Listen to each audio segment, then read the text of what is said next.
Time, isn't it a relentless current? It's always pulling us forward, away from the shores of what was.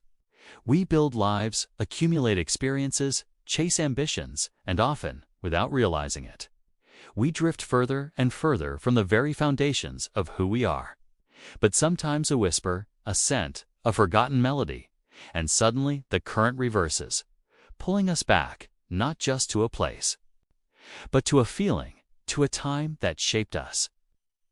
Today we embark on such a journey, not through space, but through the intricate, often beautiful, sometimes bittersweet corridors of personal memory. We're going back to a time when the world was larger, magic felt real, and every scratch on a knee held the weight of an epic battle. Join us as we explore the subtle, powerful phenomenon of returning to the places of our youth, and what those echoes of the past can teach us about the present.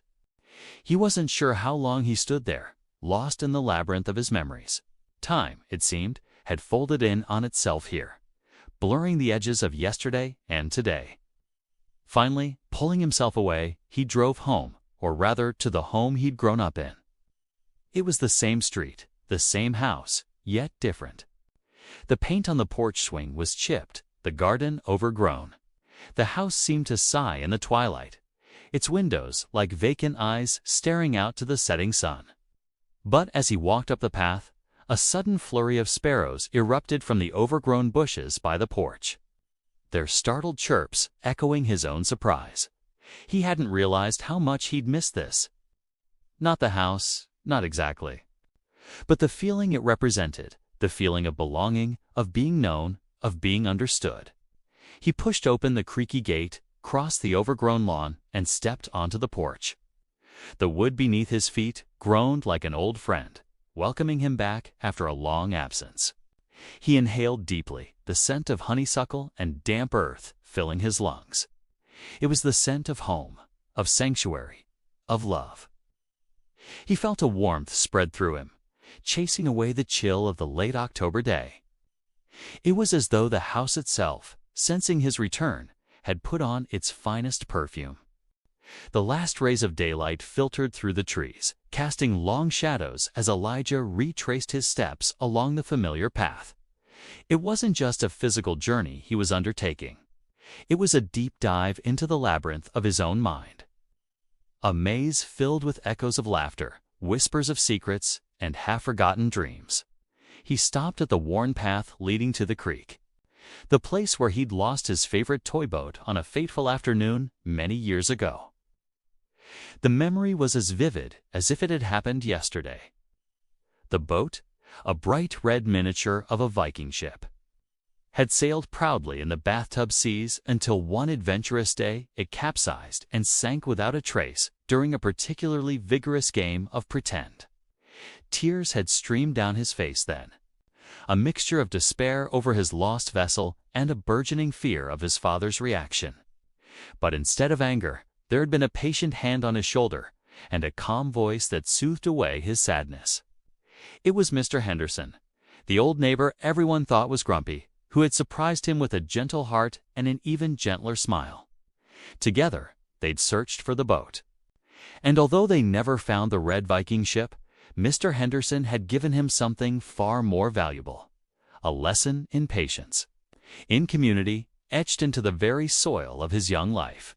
Elijah traced his fingers over the initials carved into the rough bark of the old oak tree behind the library. His and his first best friends. The bark was as comforting to touch as he'd imagined it would be. Each line and curve a familiar friend.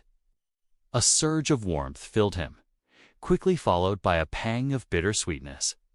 Where was that friend now? What had become of the promises whispered beneath these very branches?